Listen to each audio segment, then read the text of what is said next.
what are the next level of malicious activities and examples that come to mind? So there's some scary ones. And in the end, over $750,000 worth of assets were stolen. I spoke to some other people. Yeah, it's the same scammers in Rome that robbed the Metaverse team, and she could have lost tens of thousands of dollars. So they stole crazy amounts of crypto. It's worth like $5 billion, I think, at one point, with kind of price appreciations. This is the really kind of almost like fun, interesting fight that we have with the criminals, is they're trying to figure out what they can do to evade our software. Kind of keys to the kingdom, so all the private keys for the funds were found in a popcorn tin under a floorboard. Like, it's classic kind of criminal 101, like you just don't bury your treasure under the floorboards, do you? All right, I am excited for this chat, partly because we have been trying to do it for the best part of almost a year, but I met Tara at an NFT event a little while ago, and we were chatting in the pub, and it was one of the most mad and interesting conversations I've had for a long time, all about crime in the metaverse and wider kind of crypto world, and what Tara does to kind of track it. In my mind, this isn't probably an accurate description of your job. You're kind of like a crypto detective. So it was an awesome conversation, and we were meaning to do it. So Tara, thank you very much. And welcome on the podcast.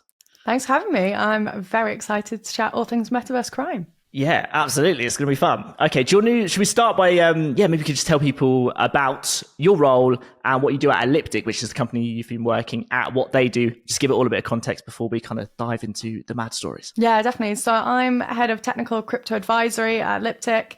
Bit of a fancy sounding title. I'm basically our chief nerd there.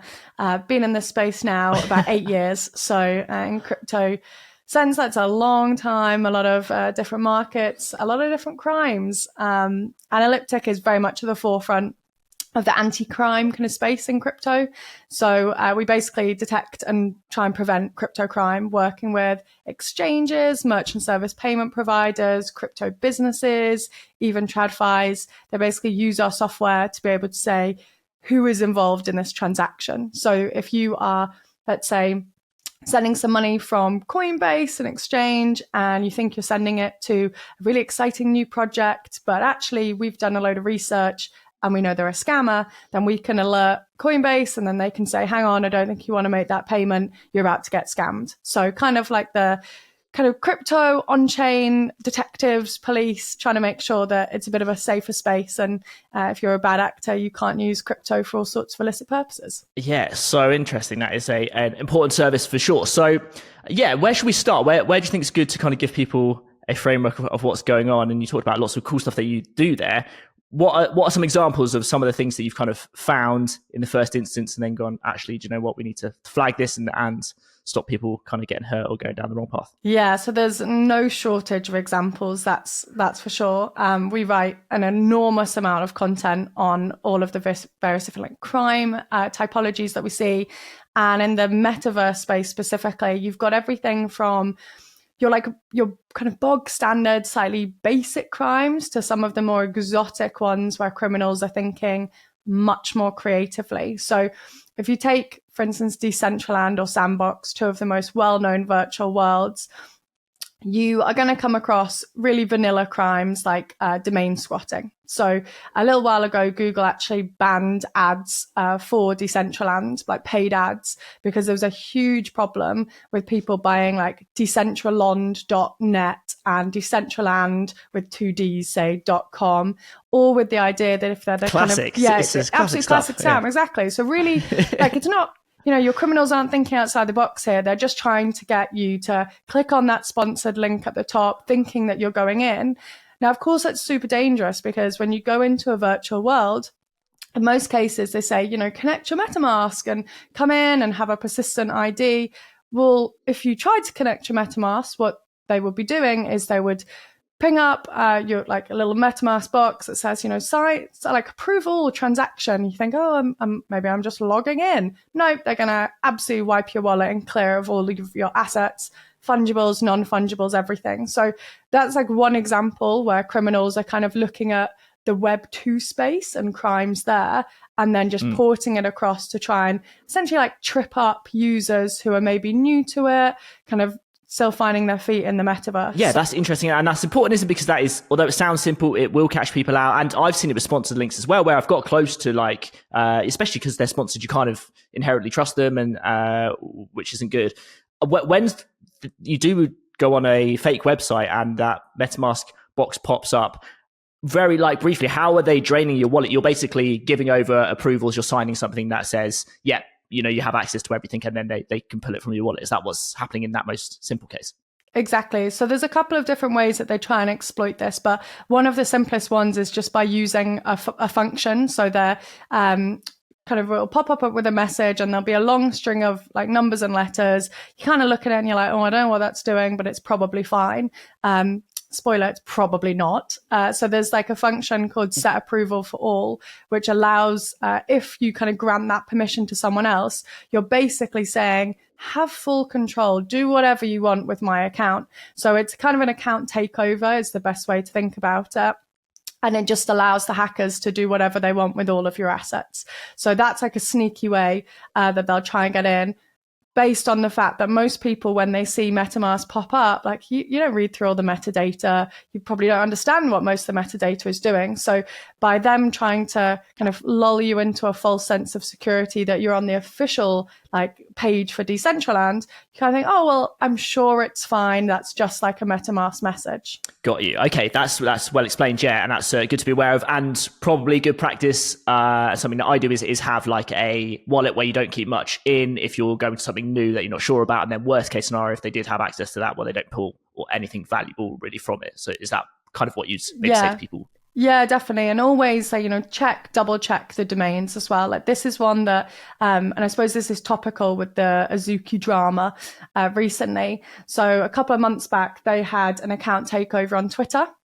So it was their gold ticked account on Twitter. So, things that you think should be safe sometimes aren't, which is why you have to like check and double check, whether it's the URL, whether it's an account, like check on Discord, double check on Twitter, double check on like whatever platforms they're on. But what happened there was the Azuki account tweeted out saying that their new metaverse had launched. So Azuki's been talking about for ages now, they're going to have a metaverse. I think it's called Halumia. And everyone was kind of waiting and thinking like, when are they going to drop it? And of course, in crypto, we get a lot of surprise announcements. That's not really, something in and of itself, which is a red flag. But their account tweeted and said, hey, Azuki.ws, which is a bit of a weird domain, but they were like, this is the new metaverse we're launching. Go in and claim your land.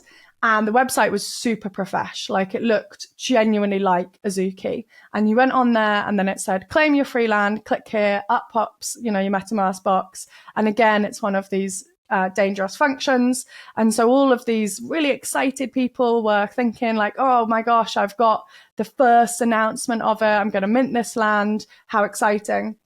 And in the end, over $750,000 worth of assets were stolen, primarily USDC from one user. They were hit really hard, but there was 18 NFTs stolen, including Azuki and beans and a load of like hip hop imagery, which was kind of random. But the attackers ran away with all of that in just 2 hours. They managed to steal all of that, all from compromising the official Twitter account. How do you think they maybe got control of that gold ticked account? You'd think that Azuki would have a regular two-factor authentication where you have to have the app in your presence, where you can't just guess their password and get in, would be my first question.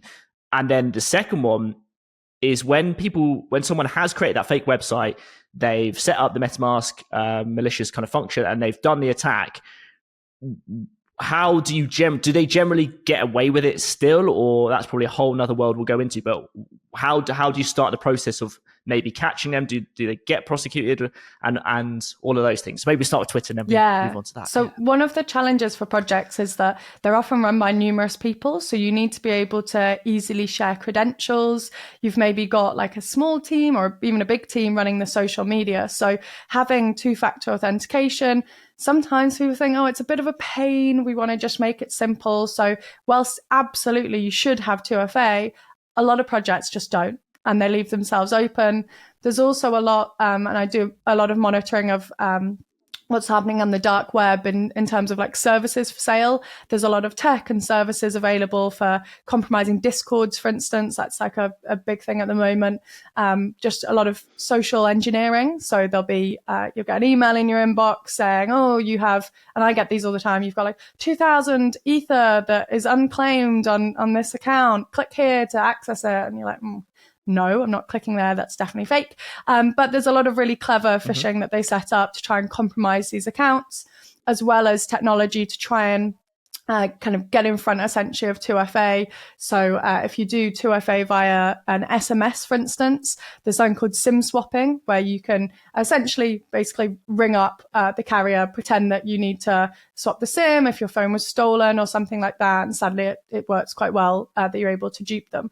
So never use SMS for a 2FA, always try and use like a Google Auth or something. That's typically more secure. But actually, in many cases, it's like bad security practice, lax security practice, rather than anything, Mission Impossible style clever getting in. And then the challenge is, once they're in, if you're on the official admin account on Discord or the gold ticked account on Twitter, for followers, they see that naturally as a stamp of approval. So once you're in, you've got kind of all sorts of access you can do.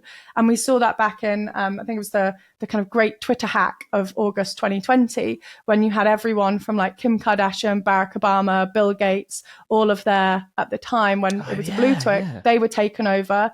They tweeted what's called a giveaway scam. So they said, hey, I'm feeling generous, send some Bitcoin to this address and I'll send you double back. Spoiler, you didn't get anything back. Barack Obama's always doing that. Yeah. He's not doing that. But because it was coming from their official accounts, people thought, well, this feels a bit odd, but it must be official. It's Barack Obama's blue ticked account. And so that's what a lot of criminals are doing. They're trying to kind of ride on the coattails of like legitimacy by getting into these kind of accounts and then trying to dupe kind of fans and community members that way. Interesting. Very quickly before we move on to the MetaMask Azuki stuff, I also watched a video on YouTube of someone really cleverly who had recorded like some audio from another video, and it was a mother who was with a baby, and the baby was screaming, and they basically, I think, paid someone to kind of ring up the mobile phone carrier, the network you're on, playing this kind of audio in the background as if it was like a very stressful situation. And they'd sort of half forgotten the password, and the person on the other end of the phone who worked for the network provider eventually just gave in the password because they thought they were really stressed and needed to sort something. And then I guess that's where the SIM swapping happened. So I'm sure there's practices in place to stop that. But it was interesting to watch because you could see how that kind of thing does happen. But yeah, definitely. And I think like the second part of what you're asking in terms of like catching the criminals, that's actually tracking the criminals is easy. The blockchain is fantastic for tracking. Catching them is really, really hard. So if you take the Azuki hackers, for instance, they basically got away with it. No one's gone to prison. No one's been arrested. They moved pretty much all of the money. So the NFTs were all liquidated. That is like par for the course. So it was about 5,000, it was 4,600 worth of NFTs. They all went to SudoSwap and X2Y2. So we kind of see those move really easily, got liquidated. And those are other marketplaces that maybe, would they not get marked as stolen initially? So somebody would have bought those NFTs, owning them, and then maybe sometimes they get marked once. Yeah, so it's all about speed, basically. So if you're the criminal, what you'll tend to do is you'll mark them either lower than the kind of current rate, or maybe you'll even go to like below floor just to try and get them off the books. Now, you've got a lot of NFT kind of sniping bots that people have created that are just looking for a deal, essentially. They're not doing any KYC. They're not checking whether these assets have come from a hack or a scam. So they just see a deal, they'll kind of sweep them up, might sell them on. If you are, your average person, again, looking for a deal, maybe you've been hoping to buy an Azuki for ages and suddenly you see one that's come on, you buy it, and then it turns out it's come from a scammer. Do you give it back to the person that was scammed? Like, is it kind of black marked forever? Like, it's a bit of a challenging one because the person could have bought it without knowing at all it was part of a crime. So that's certainly a bit of a challenge. And whilst you've got marketplaces like OpenSea who have done a good job of marking assets saying, warning, this has come from a compromise or a scam, the challenge is, like most often, the criminals have managed to liquidate it before they can even get that tag on there. So it's already in someone else's ownership and they've already got the money for it. They've kind of cut and run. For the fungible assets, so that was a whole load, there was, I think, zero point 0.2 WETH, there's a whole bunch of STAL, which stayed in the connected accounts, but mainly USDC. Now, USDC is an interesting one to steal because it's a stable coin, firstly, so feels like an ideal one to steal. You don't have the volatility. But as with USDT, you can freeze the funds in someone's account. So that's a function of the ERC20 token. So if you're Circle, the issuer, or Tether for USDT, if someone commits a crime with your funds, you can literally like hold it, pin it into that account and say you can't move it any further, which means if you're a criminal and you get hold of a load of Tether or USDC, you need to get rid of it essentially really quickly before those companies act and freeze your funds. And that's exactly what we saw with the USDC. So the criminal moved the funds really quickly into a consolidation account. They actually then brought in around about £745,000, I think, £1,000 from Uniswap. So potentially they've done some other pretty dodgy stuff elsewhere. And then what they did from there is they moved it into your two kind of classic places for a scammer. About $500,000 went to Tornado Cash, and then around about 750,000 went to Uniswap. Now, Tornado Cash back in August, so the 8th of August last year, was actually sanctioned by the US Foreign Asset Controls. So it is a sanctioned entity in and of itself. So actually this criminal has both like stolen stuff, which is illegal, but they've interacted with a sanctioned actor. So they actually now have an international sanctions violation, which is pretty bad by all accounts as well. But it was a way they could essentially obscure the flow of funds. They've run off now with that $500,000. And from a Uniswap perspective, and I wrote about this fairly recently, DEXs are a really fantastic place to try and hide funds. If you're a criminal, you're basically using it as a pool of money that you can wash funds through, swap it to a different asset, swap it through a whole bunch of different pools, and then run away with some effectively clean money. So it was unsurprising. That's kind of what they did. Liquidate the NFTs to get it into kind of fungibles, get out of any USDT or USDC, which can be frozen, put it through a mixer, put it through a DEX to try and obscure the flow of funds. And then essentially you're away clean, like perfect crime done, sadly. Crazy. That is so fascinating. We should say you write so much amazing content as well. So we'll leave all the links below. Definitely go and follow Tara on all this stuff. But could you, for anyone who's a bit newer, just explain, like Tornado Cash, what a mixer is, kind of maybe how it works briefly. And also when you're sort of washing funds, or when that happens, what's the sort of basic premise there? How do they get rid of this kind of trace of stuff and eventually get away with it? And does that money have to stay in the crypto system? Because I assume there's no way of getting it out into traditional fiat currency, pounds or dollars, without some kind of KYC, i.e. identifying yourself to then go and spend it in the physical world. Yeah, so a mixer is basically so it's called a mixer, tumbler. There's been all sorts of names over kind of crypto's history. But essentially what it is a service which allows you to mix your money with other people. So let's say I've got 100 Ether and it's connected to a crime. So it's like dirty, kind of bad money. Maybe you've got 100 Ether, which is, you got for your birthday. Perfectly lovely, clean Ether, no crimes attached.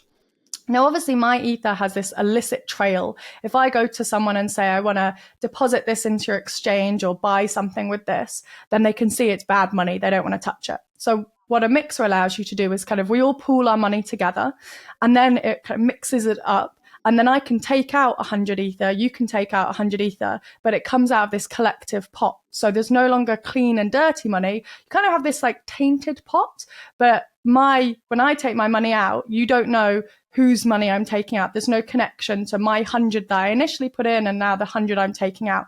So all you know is you've got a load of people putting money in, a load of people taking money out, and you can't connect the depositors and the withdrawers, because what you do in Tornado Cash and others is you have fixed sums. So you can put in 100 Ether, 10 Ether, 1 Ether, 0.1 Ether, which means that all deposits just look like chunks coming in, chunks coming out.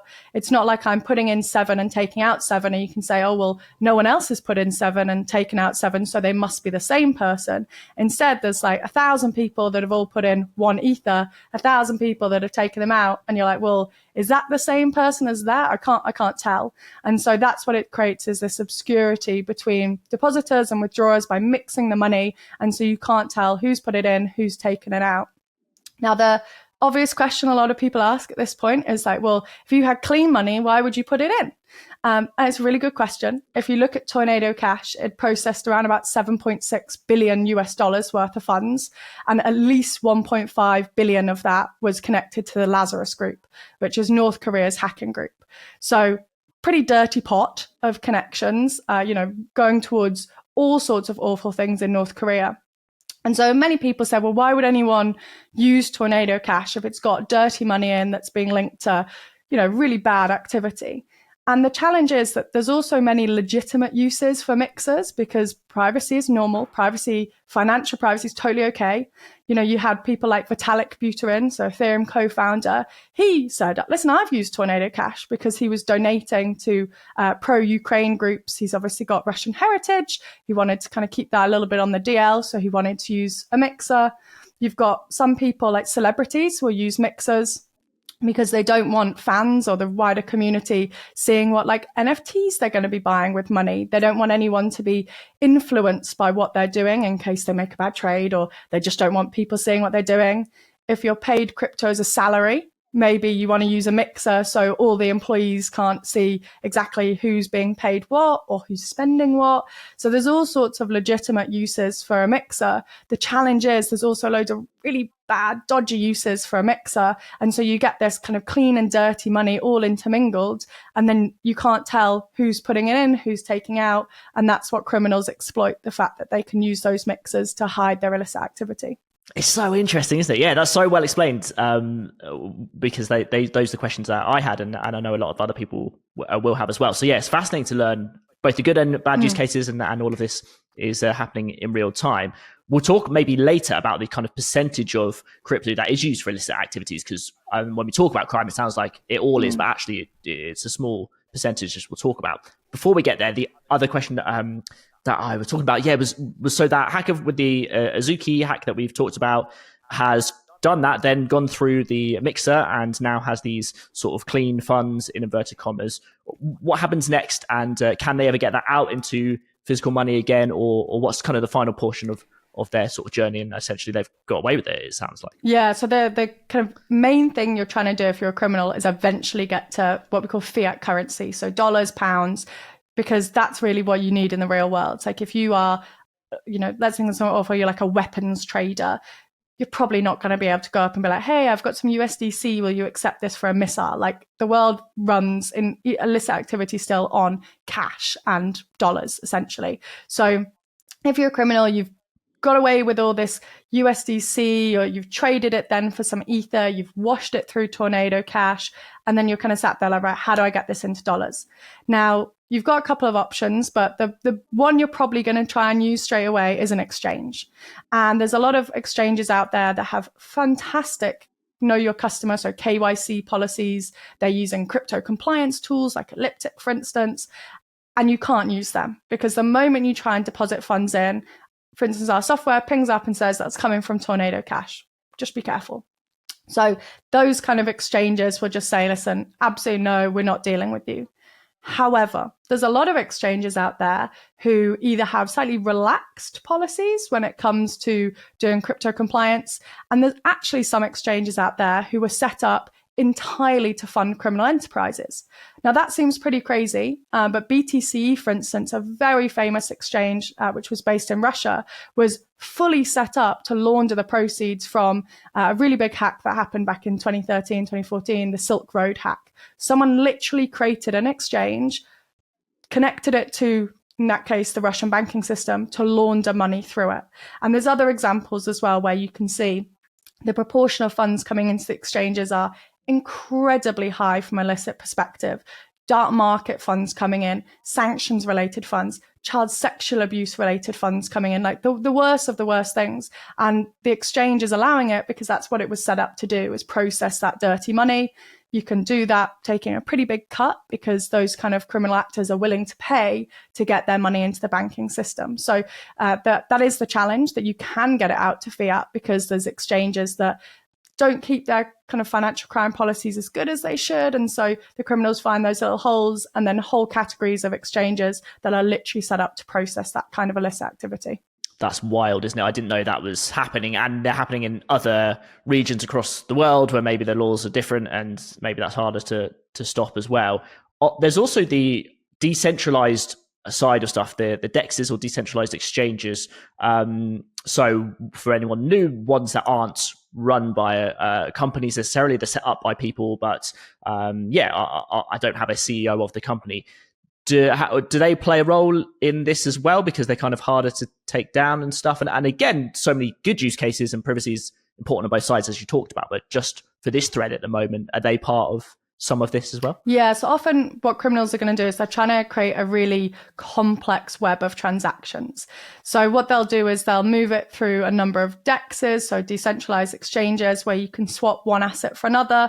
So they'll maybe start with some BAT, they'll exchange that to USDC, they'll then exchange that again for STAR, then they'll put it into Worth. So they'll kind of hop from asset to asset. What they might even do is they might use a bridge and move it from Arbitrum onto Optimism. Then they might take it over to Solana. So they might drop up across all of these chains, all with the aim of when they deposit eventually into an exchange, because that's where you have your fiat off ramp. So your dollars and your pounds that you can trade your crypto to. That what they're trying to do is just create this really complicated path. They're basically trying to get around blockchain analytics. Like this is the really kind of almost like fun, interesting fight that we have with the criminals, is they're trying to figure out what they can do to evade our software. So they're like, okay, let's change assets 10 times. Let's jump across 3 different chains. Let's put it through these mixers. Let's go across bridges, all this activity, thinking that they can essentially hide. So the best way that I talk about this is like in a police chase where you've got the criminal running away, and maybe they'll run through a mall to try and like shake the cops off. Then they'll go jump in a car and there'll be a little car chase, and then maybe they'll go through an underground car park to try and chase them off, etc. We're like the kind of infrared helicopter that's just like looking down on them with the camera, like, oh yeah, there they are. Okay, yeah, they've just swapped into that. Oh, they're now on the motorbike, and we can just see everything that they're doing. And the criminals kind of come out the other end, you know, maybe they've changed outfit, walking casually down the street like, aha, no one knows it's us, and we're just there like, yeah, it's that guy there. We've just seen exactly what he's done. But that's like what the criminals are trying to do. They try and move across all chains, assets, through lots of different services, hoping that a blockchain analytics firm basically loses their tail. And when they deposit into the exchange runs a check. The check comes back and says, yeah, looks okay. So that's like the war really going on with criminals and blockchain analytics, is like trying to out innovate each other. Yeah, the sort of digital car chase. Yeah. It's mad, isn't it? It's, I keep saying how interesting it is, but it is. And finally, on this point, before maybe we chat about some kind of other things that are happening, where do most criminals sort of mess up? Like where do they get caught?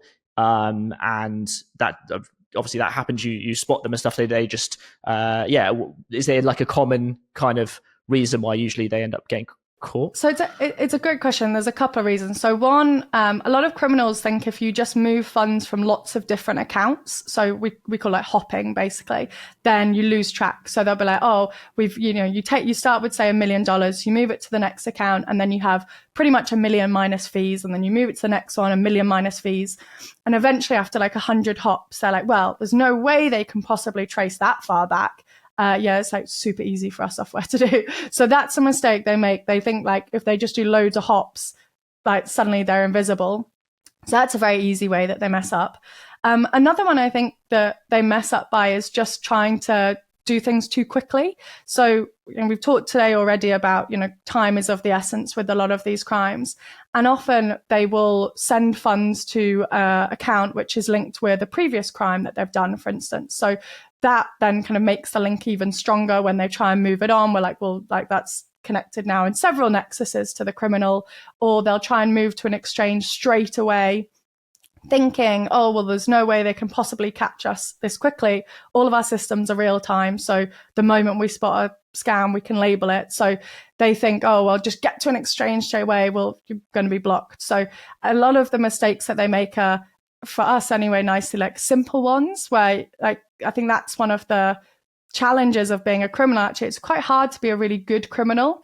Like even if you look at the Bitfinex hackers from way back in 2016. So they stole crazy amounts of crypto. It's worth like $5 billion, I think, at one point, with kind of price appreciations.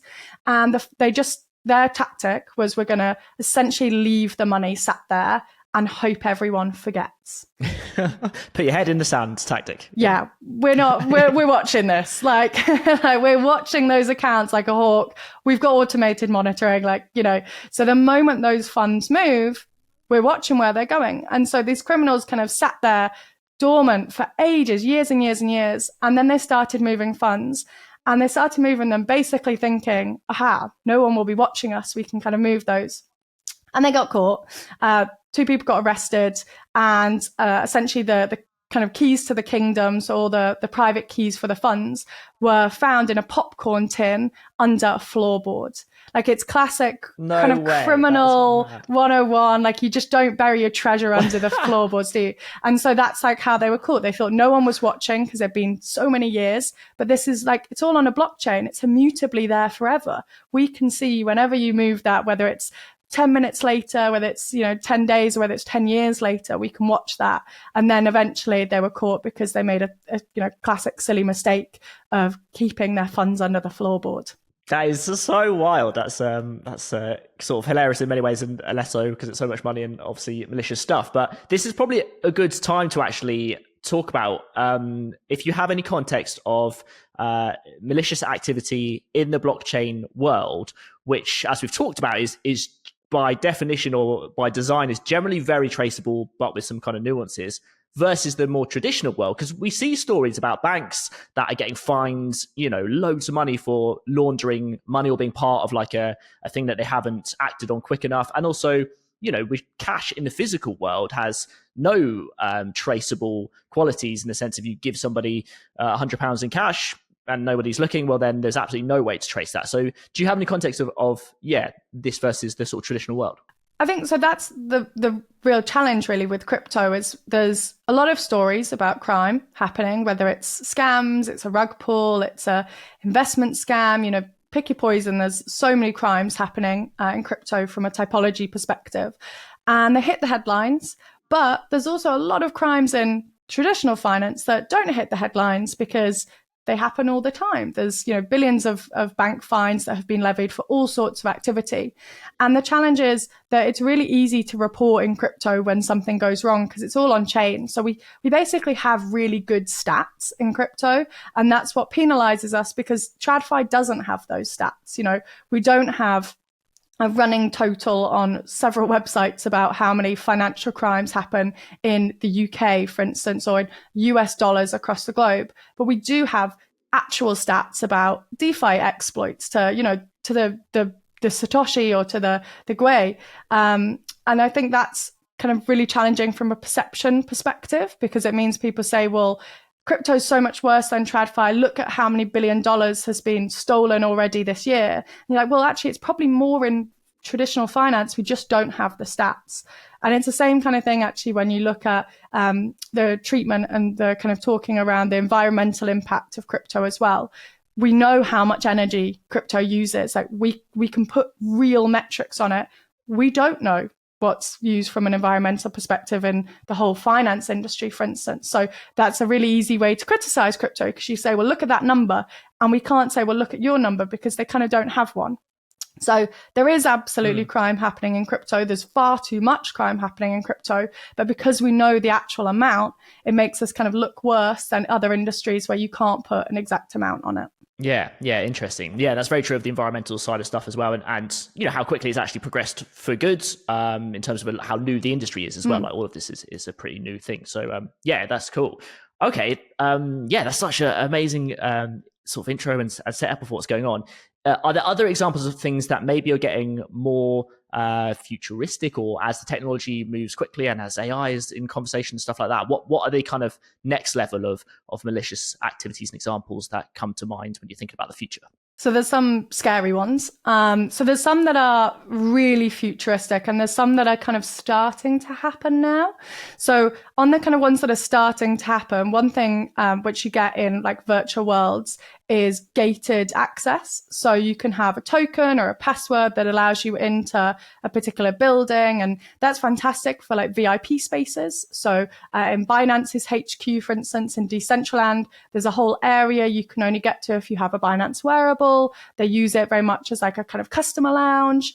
There's a Hong Kong like medical school where you can only get in if you have a password, and in there that's for the students who are from that medical school to go in, and there's all sorts of information. They do lectures there, etc. However, what you can use that gated access for is all sorts of illicit, nefarious purposes. So you can have a space, for instance, where you can only get into if you have a certain token, but in that space, you could be showing videos of like child sexual abuse. You could be allowing it as a meeting place for terrorists to go and plan their next attack. And no one else can get in that space unless they have the token. So you could literally have the like metaverse police on the outside of that building, and they could not get in to see what's happening unless they have the token. And you can do voice chat in there, you can do text. You can't share files in most places yet, but that is a definite concern about these potentially like covert meeting spaces you can have in there, impenetrable in the same way that, you know, your end-to-end encrypted messages are in, say, WhatsApp, for instance. And that is a big kind of concern of law enforcement. So whilst there's, and as we can see in many cases here, there's great uses of things. There's also illicit uses that actors are thinking about. And that kind of token gated aspect is certainly a worrying one. We know that Ryuk, they're like a ransomware group. So they had a pass to somewhere called Digital in Decentraland. Now that is a space that I can't get into. I don't have one of these passes, but in there is a guest book that is like a petition to free Ross Ulbright, for instance. That's like a part of it. He was the creator of Silk Road. He's serving like a double life sentence for basically trying to getting a hitman, or several hitmen actually in the end, and also running one of the biggest drug enterprises that the internet has ever seen. There's a bit of a split community on whether he's like a kind of hero villain, should be in prison forever, should be freed. But, you know, that is a ransomware group that has a token to get them into a building where no one else can get in that building unless you have that token. We don't know if they've used it. We don't know who they've met in there. We don't know what's in there. So, you know, there's definitely concerns there about this idea of having virtual spaces that you can only get into if you have a crypto token to get in. So that's definitely a concern from the kind of covert meeting space. There's also more kind of futuristic ones though. So thinking again about, you know, living in virtual worlds or being in them more, this concept of like 3D social engineering. So if you go into a space like, for instance, Domino's has like headquarters within there. Now, if you were particularly dastardly, you could dress your avatar up in kind of Domino's wear. You could hang out around there. And when someone came around, you could say, hey, I'm a Domino's representative. We're running a giveaway today. If you like provide me with a bit of information, I can get you a pizza wearable, for instance. And the person's maybe a bit new to Decentraland, and they say, what do you need from me? Oh, so if you just go into your wallet, you can get a couple of like 12 words. If you give me those 12 words, I'll see if you win a raffle. Let's just see your phrase. They're going to wipe everything you got. So this idea of using your avatar, making it look like someone, maybe it could be making it look like your boss or a family member or a representative from a company. This idea of basically using an avatar to socially engineer people, I think we're going to start seeing more of as people become more accustomed to kind of living their lives inside the metaverse and going into virtual worlds. So that one I think will be an interesting one to watch. There's also this concept that I call of like wallet tainting, which is kind of like trolling for Web3. So if you think of how many people's public wallets are known, so Vitalik.eth, for instance, that's his like public Ethereum account. You know, even Justin Bieber, Jimmy Fallon, they were all very publicly tied because of buying Bored Apes to a cryptocurrency address. Now, what we'll start to see is people sending nefarious, illicit kind of content to those addresses in the same way that, you know, if you put a picture on Instagram and then people come and write like really nasty comments and they might like make kind of lies about you or whatever, all to try and take your reputation. What I think we're going to start seeing is effectively like Web3 trolls sending maybe like racist or homophobic NFTs to those accounts to try and taint that person's brand to say, oh, look, like X person has a load of really horrible, like maybe like racist imagery within their NFTs. I can't believe they bought that. That'll be picked up by a headline. Think of all sorts of drama that could cause. Now, of course, you can't stop someone sending an NFT to you if they know your address. So I think that kind of thing we'll see a lot more as people's personas online, whether it's kind of avatar based, whether it's like ENS, Vitalik.eth based. We'll see more people trying to like take that from just being just in many ways just like cause chaos, but then also it could be like a politician, for instance. Maybe you want to try and bring them down reputationally. So I think this idea of wallet tainting, as we have more of our lives tied on chain, will become one to watch for sure. And then at the really extreme end of kind of future crime, there was a fantastic but also really worrying article I read a while ago of someone that had created a VR headset with explosives in. And when you died in the game, I saw that. Yeah, it triggered and the headset exploded and killed you. Now, the good thing is this isn't like a commercial thing. They weren't planning to make this to sell. It's very much like a thought experiment kind of idea.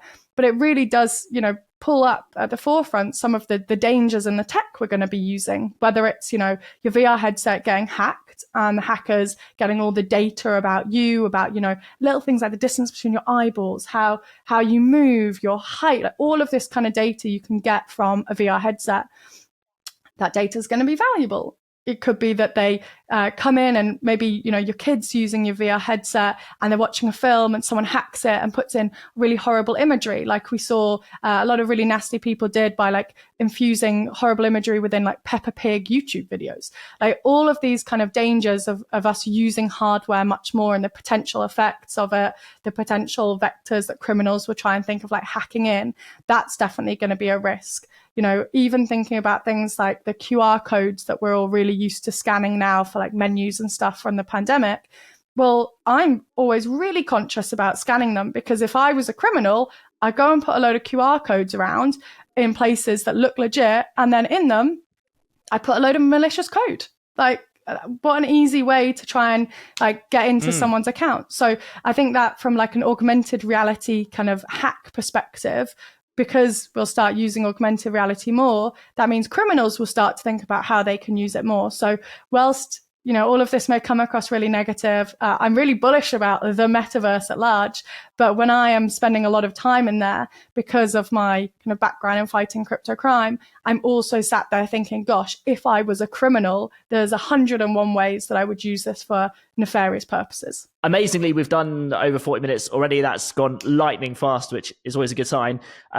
Is there any kind of final sort of general things that you tell people to look out for, some best practices? I think you've covered a lot of them in just what you've been talking about. So there's definitely best practices. And the good news is they're actually really simple. So the first one is like the age old, if it sounds too good to be true, it probably is.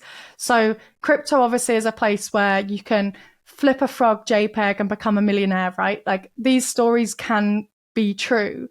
But for the average person and for the majority of people, sorry to kind of burst most people's bubble here, you're not going to become a crypto millionaire by aping into a coin really early or flipping an NFT. And so when you're coming across a project which sounds like it's got amazing returns or is going to promise you the world, just take that extra moment to think for a second of, am I about to get scammed? Like, does this sound too good to be true? And in so many cases, you will go, oh, you know what? Yeah, like the chances are here, I'm probably just going to get rugged or scammed. So just taking that extra moment to ask that question of like, is this too good to be true?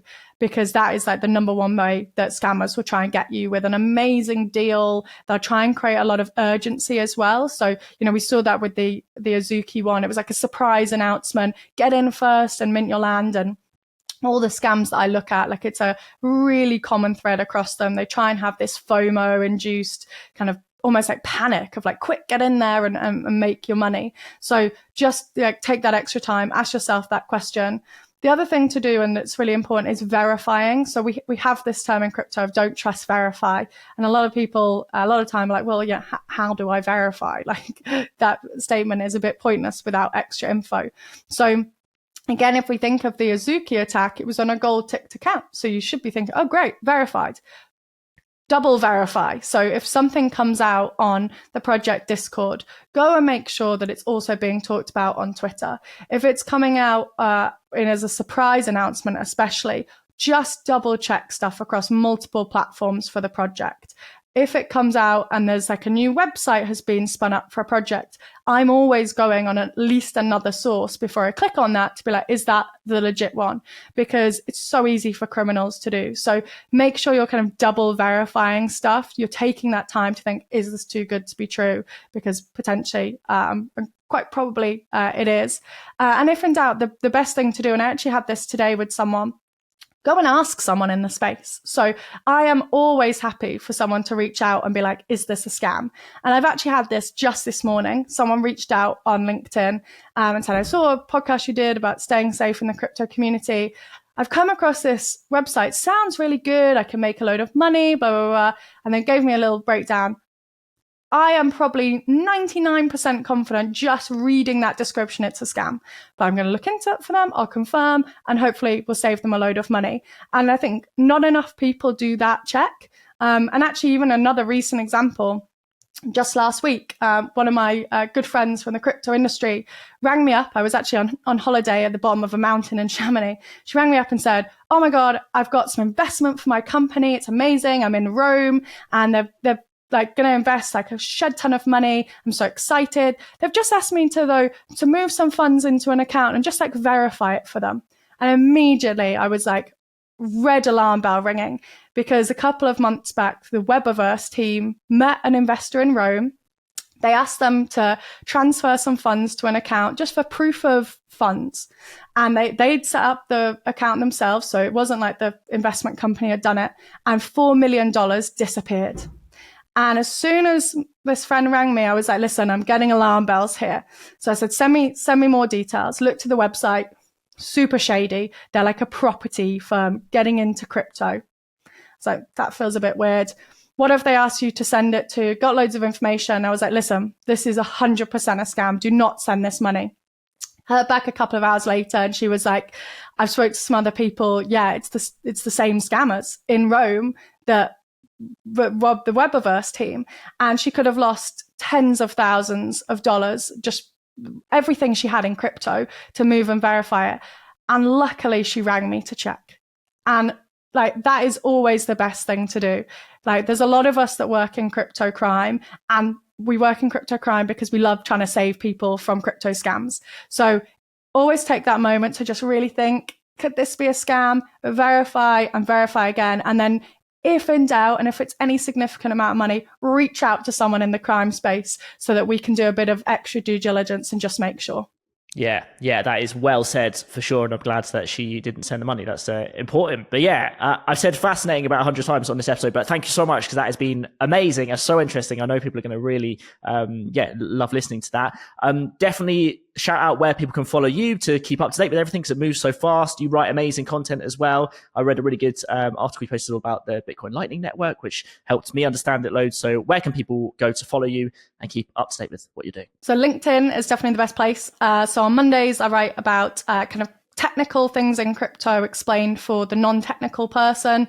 Then on Wednesdays, I write all about the metaverse. And then Friday is all about crypto crime. So more content than I think anyone would ever want. But there's so much going on in the space. As you say, there's so much to write about. So yeah, LinkedIn is definitely the best place. Awesome. I will leave it in the description. But yeah, Tara, thank you so much for coming on. Thanks for having me.